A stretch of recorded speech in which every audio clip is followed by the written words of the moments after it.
ओम नमो भगवते वासुदेवाय। प्रिय भक्तों, आज की कथा में हम श्रवण करेंगे आषाढ़ मास महात्म के 15वें अध्याय की कथा।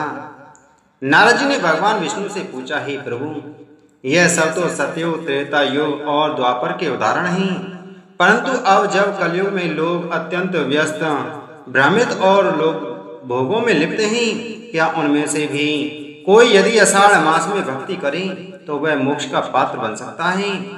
भगवान विष्णु बोले, हे नारद, कलयुग में भक्ति कठिन नहीं, केवल एक संकल्प चाहिए।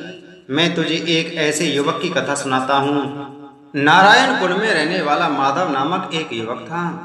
वह एक सामान्य परिवार से था, नौकरी करता था, पर मानसिक रूप से अशांत था। वह अपने में इतना उलझ गया था कि आत्मिक शांति से बहुत दूर हो गया। एक दिन उसकी दादी ने कहा, बेटा, आज से आषाढ़ मास शुरू है। इस महीने विष्णु भगवान का स्मरण करने से हर कष्ट मिटता है। तू हर दिन बस 2 घड़ी हरि नाम सुन लिया कर। माधव पहले टालता रहा, फिर एक दिन मंदिर में जाकर विष्णु सहस्त्र नाम सुना। धीरे धीरे उसकी जिंदगी में बदलाव हुआ। पहले दिन कुछ भी समझ नहीं आया, तीसरे दिन ध्वनि अच्छी लगने लगी, 7वें दिन माधव ने तुलसी को जल देना शुरू कर दिया, 10वें दिन वह बिना कहे हर दिन भजन सुनने लगा। एकादशी पर पहली बार उसने उपवास और जागरण किया। रात को ध्यान करते हुए उसकी आंख लग गई और उसने स्वप्न में देखा श्री हरि कमलासन पर विराजमान हैं।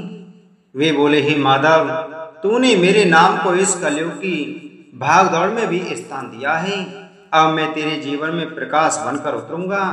श्री हरि बोले, कलयुग में केवल नाम जप ही मोक्ष का द्वार है। जो व्यक्ति मंदिर में जाकर या घर पर भजन सुनकर मेरा ध्यान करता है, वह मेरे लिए तीर्थ जैसा हो जाता है।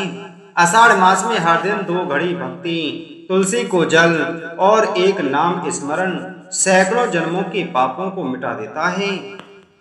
श्री हरि अंत में कहते हैं, हे नारद, जो व्यक्ति गृहस्थ, विद्यार्थी या कामकाजी व्यक्ति आषाढ़ मास में थोड़ा समय भी भक्ति को देता है, मैं उसे अपने हृदय में स्थान देता हूँ। मैं कलयुग में कोलाहल में पुकारे गए हर नारायण को सुनता हूँ। यह मास भक्ति का नहीं, प्रेम का परीक्षण है। भगवान श्री हरि विष्णु बोले, हे नारद, मैं तुमको 3 पापी मित्रों की कथा सुनाता हूँ। प्राचीन समय की बात है। कामरूप देश में 3 मित्र रहते थे, कालकेतु, मदन सेन और भीमदत्त। तीनों का जीवन भोग विलास, चोरी, छल और पाप से भरा था। इनमें से कोई व्रत नहीं करता था, कोई मंदिर नहीं जाता था और तीनों धर्म को मिथ्या मानते थे। एक दिन वे तीनों जंगल में भटक गए। उन्हें वहां एक वृक्ष के नीचे बैठे वृद्ध संत मिले। संत ने कहा, वत्स, आज आषाढ़ मास की द्वितीया तिथि है। यदि तुम तीनों आज ही से भगवान का नाम लेना शुरू करो तो तुम्हारे पाप भी जल सकते हैं। तीनों हंस पड़े और बोले, हमसे बड़ा पापी कौन है? भगवान हमसे प्रसन्न क्या होंगे? संत मुस्कुराए और बोले, भगवान पाप देखकर नहीं, पश्चाताप और प्रयास देखकर कृपा करते हैं। आषाढ़ मास में तो उनका हृदय स्वयं पिघल जाता है। संत की बातों ने कहीं ना कहीं उनके मन को छू लिया। तीनों ने एक संकल्प लिया, कालकेतु, मैं आज से नशा नहीं करूंगा और हर दिन हरि नाम लूंगा। मदन सेन ने कहा, मैं चोरी छोड़कर प्रतिदिन एक तुलसी पत्र भगवान को अर्पण करूंगा। भीमदत्त ने कहा, मैं आषाढ़ मास में उपवास करूंगा और एक ब्राह्मण को भोजन कराऊंगा। मास पूरा होते ही तीनों के जीवन में अद्भुत परिवर्तन आया।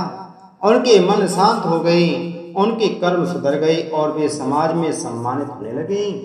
जब वे मरे तो यमदूत आए, लेकिन साथ ही देवदूत भी आए। देवदूतों ने कहा, ये तीनों आषाढ़ मास के व्रती हैं, इनका पश्चाताप और भगवान का नाम ही इनका उद्धार करेगा। इन्हें नरक नहीं, तप लोक में स्थान मिलेगा। भगवान श्री हरि नारायण बोले कि हे नारद, आषाढ़ मास में किया गया एक छोटा सा भी पुण्य यदि सच्चे हृदय से किया जाए तो वह पापों के पर्वत को भी भस्म कर देता है। जो इस मास में संकल्प करता है सुधार का, भगवान स्वयं उसकी नाव भवसागर पार लगा देते हैं।